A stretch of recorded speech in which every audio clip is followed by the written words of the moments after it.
Hey everyone, and welcome back to Happy Hour HR, a podcast about navigating corporate spaces without compromising your wellness. I'm your host, DrMoe, and in this video, I'm going to be talking about something that occurs when your workspace is actually like a social environment for you. It's a, dare I say it, a fun environment for you. Now, I'll say for me, I am one of those people that don't think that you should be having fun at work. Let's just clear the air there. However, and the reason why I believe that is because, and I think that is because work is work, and work, and it's also dependent on the type of work that you're in. Okay, but work is work, and I think for myself, I get distracted. If I'm trying to have fun doing something and do my work. Like, I can't do both. Some people know how to manage it, but I myself don't necessarily know how to manage it like that. And so I just feel like when you go to work, you just work. You don't really talk about your personal life because that's nobody's business. And you also don't know who might use that against you. And you just keep it moving, you keep it pushing. But what has happened is that, particularly at the job that I'm in and that with past employers, is that you start to build a bond with these people. Like, you literally see them almost every day. You're probably at work for a minimum of 6 hours, especially depending on the job you have. You still experience human emotions of laughter, of frustration, and you're sharing those human emotions with these people that you didn't even know a week ago or 6 months ago or a year ago. And yet the closeness that you all are building with each other because of this, in a way, career bond is prevalent. It's even to the point that it's a bit astonishing how kind of close you all can become. So when the thing happens, which is the topic of this video, when a thing happens in which you're leaving a company and you have to say goodbye to people, it's a little challenging. It's really a little challenging because it's like a part of you is like, I don't want to leave these people that I work with. But then you have the other part of you that's like, but my goals and what I'm trying to achieve in my life is not being met. So what do you do? Well, because of the type of person I am, and because I don't think fun should be in the workplace, I know that sounds really bad, but that's just how I work. Some people, they know how to handle fun and doing their work. I don't know how to do that. When it's time for me to do my work, it's time for me to do my work. When it's time for me to play, it's time for me to play. But when the time comes when you have to leave, it just becomes, it's a challenge. It becomes a challenge. And what I've noticed from being in those situations, because I'm kind of in that situation right now. What I've noticed from being in that situation is that you can't be afraid to say bye. you can't be afraid to bounce. And these are like my 3 tips for people to keep in mind when you know that it's time to leave a company. Now, you could be leaving a company because of your mental health, maybe it's a very stressful job and it is taking a real toll on you. You could be leaving a company for another job. You could be leaving a company in addition to like the other job thing, a job or an opportunity that you created. Like, you may want to start your own business and you feel like you're ready to leave the company. So these are like my tips for how to navigate leaving a company when there is an emotional attachment, because you just really like your coworkers and just like you like the job and you like the coworkers, but sometimes the culture of the environment is just probably just not a good fit for you. So my first tip is this.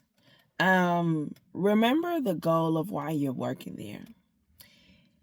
Like, ask yourself this. Ask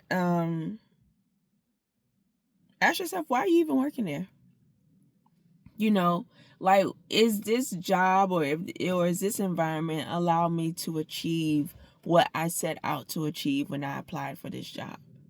If it's not allowing you to do that, then it's time for you to go. The second tip to keep in mind is this. Remember your value. So I think things have died down a little bit now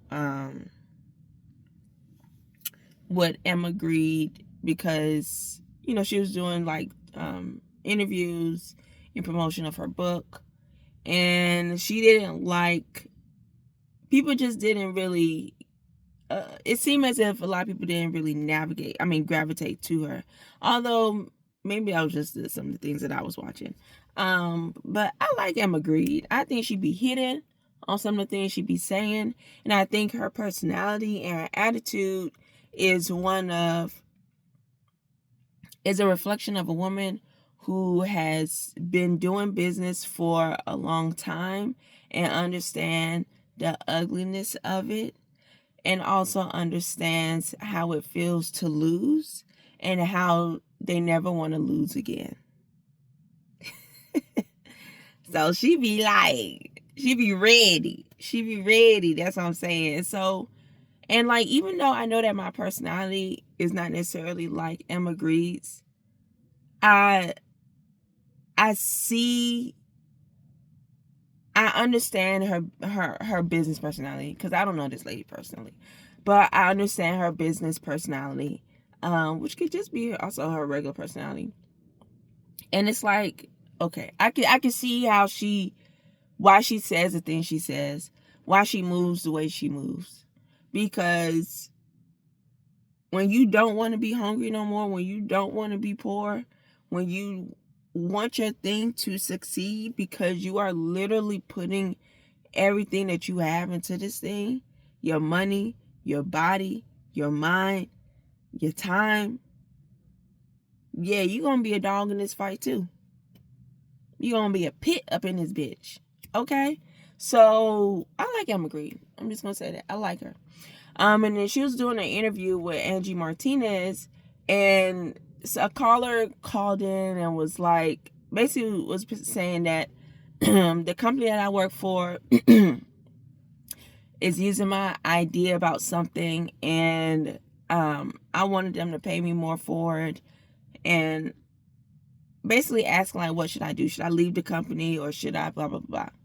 Emma Grede spoke honestly and was like, you really need to sit with the value that you bring. Some people think that they bring a lot of value to a company when they are just literally doing the bare minimum. And when she said something along those lines, I was like, Emma, oh my goodness, girl, you right though. You right. And I'm not even going to say, could you have said it in a nicer way? Because some people just need to hear the truth. Like, you really have to sit with the value that you are creating. And that leads me back to tip number 2 of remember your value. Like, is the company that you're with offering you, in terms of money, in terms of flexibility, in terms of benefits, are they offering you what you actually bring to the table? So like where I work, there's a cook there that is a standard for the station that she cooks in. That's how good she is at what she does. Now, I don't be in people's wallets like that. I ain't about to be in your pocket like that. So I never asked her how much she makes here. But I'm like, everything that you bring to the table, I feel as if somebody else may offer you more. And so, but I'm just using that as an example. And even when I look at my time at this restaurant, I'm like, yeah, I bring somewhat of a value because I'm available to work. I do my job well. I'm respectful towards others. Like, I don't create a hostile or an uncomfortable environment. Sorry, y'all. My throat dry. So there's value that I bring, but I'm also realistic.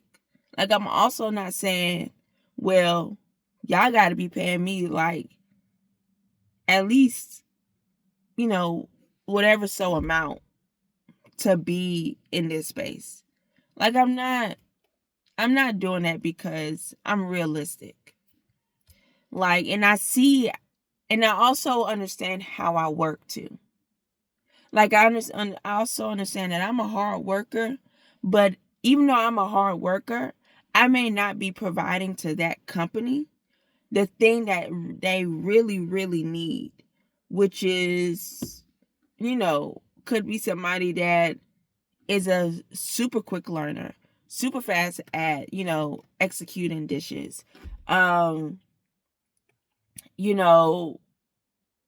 Speaks up more. I'm still working through that of like really speaking up about what I need, because I have a bad habit of carrying a lot of things, of taking responsibility for a lot of things. So, and in a space like that, I'm using the kitchen as an example because that's where I work. But in a space like that, you have to learn how to communicate more with people, because you can't do everything by yourself. So, but even in working in that environment, because I know my value, and when I look at my value, I'm looking at my work value. I know how I can work.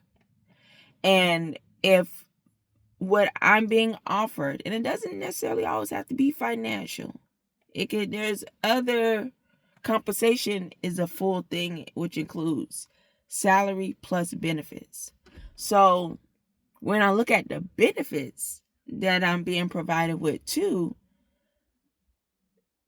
I don't think that may necessarily be a reflection of the value that I bring, especially because of whatever, especially because of I understand how I work. I understand what my time is to them, because that's a value, being able to show up. And I understand the type of environment that I create because of the way that I work. Like, I'm not problematic. So I say all that to say that you have to know your value and you have to really sit with it. Like that coworker that I was just talking about, I'm not as good as her. I know that. And it's not, cry me a river type of thing. It's the truth. I'm not as good as her. So if we were both going to the managers and we were saying to them, I want a raise, they would and they should give that person the raise before they give me the raise. Or if they decide to give both of us raises, that person would definitely get a higher raise just because of, the time there. Or the way that they would do the raise. Maybe they may do my raise $3 more, and they may do her raise $6 more, because she brings a value to them that I have not yet brought to them. So again, be realistic about what the value that you bring to a job. And if you feel like your value doesn't match what you're being compensated with, like financially, like salary wise or benefit wise, then it's time for you to leave. And then the third tip, when trying to navigate leaving your job when there's an emotional attachment is this. If you like these people that much, okay, let's just be honest with you. If you fuck with them, because it's like you try to keep your personal life personal. But what I'm noticing at this job is that people will just start talking about their personal life. I'm like, you don't even know me like that, bruh.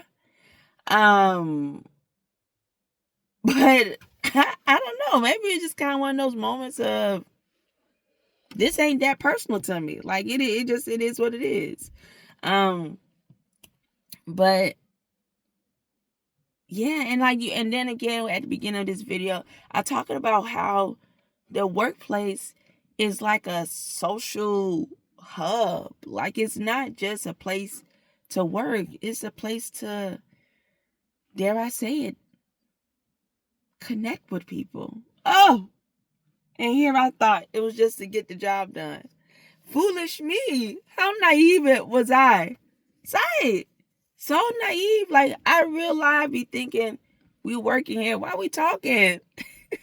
Why? And then why we talking about personal stuff? Like, let's just get the work done and keep it moving, keep it pushing, plays. But no, work environment, workspaces, for some, it's a mixed space.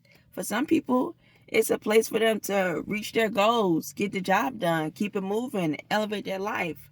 For other people, sorry for the shadow. For other people, it's just an opportunity to get paid and leave the house.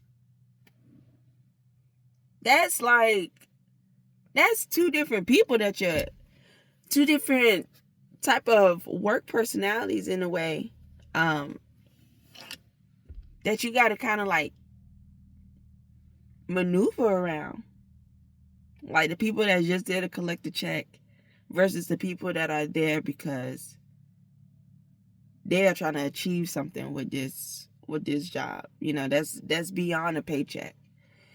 And yeah, but I'll say this, going back to the third tip. If you fuck with these people like that, if you like them like that, create a space for y'all to connect outside of work, in which the space is reflective of your type of personality and your type of interest.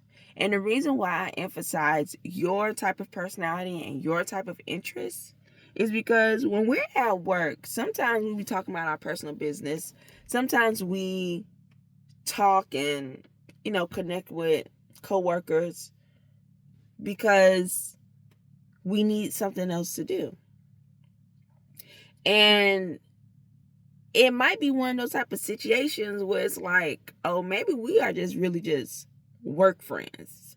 So if we're not working together, we don't gotta really be talking and connected with each other because we don't have anything in common. And that's perfectly fine. But if you really feel like you connect with these people, then allow them to come into your world. Allow them to see who you are outside of work. And the best way to do that is to understand what your interests are. To understand what your interests are so that they know, oh, maybe I can really connect with this person. Maybe we can really be good friends outside of work. And I would say, like, sometimes when you're working, you can kind of see and get that vibe. But I'll say, for, again, a person like myself, in which my personality may resonate with, people that are watching, when work is just work and not a playground, and not an adult playground, a very strict adult playground, but when work is just work, sometimes you just have conversations with people just to make the time go by. But they may not be your type of people. And also, because you hold yourself back, I'm only say you hold yourself back, you keep a boundary between your personal life and your work life. These people, just because y'all are cool at work, they may not really know you because you never really shared that much about yourself. And so Like, you kind of want to know if it's going to sound really weird, but you kind of want to know if the connection is real, by meeting up with them outside of work and seeing like, oh, okay, maybe I can really, maybe we are really friends, or we can be friends. And so, yeah. Yeah. So naive of me to think that you should just be working at work. Ugh, grow up, girl. But anywho, and so yeah, so those are my tips. So just as a quick recap, on how to navigate leaving a company when there's an emotional attachment. Tip number 1 is remember the goal of why you even applied to that job. Remember that goal. If you're not meeting that goal, then it's time to bounce. Tip number 2, remember your value. If you feel like the value that you're bringing to this company is not being balanced well with the full compensation that the company offers you in terms of salary plus benefits, don't forget about those benefits, y'all. Then again, it's time to leave the company. And number 3, if you really want to know, if you have such an emotional connection with these people, and you really want to know if the connection is real, create a space, obviously outside of work, and invite these people into this space. But this space has to be a reflection of you and your personality and your interests. And see if y'all vibe in that type of space. So that's all for me, y'all. Thank you all for watching. If you have any questions or comments, leave it in the comment section below. Bye.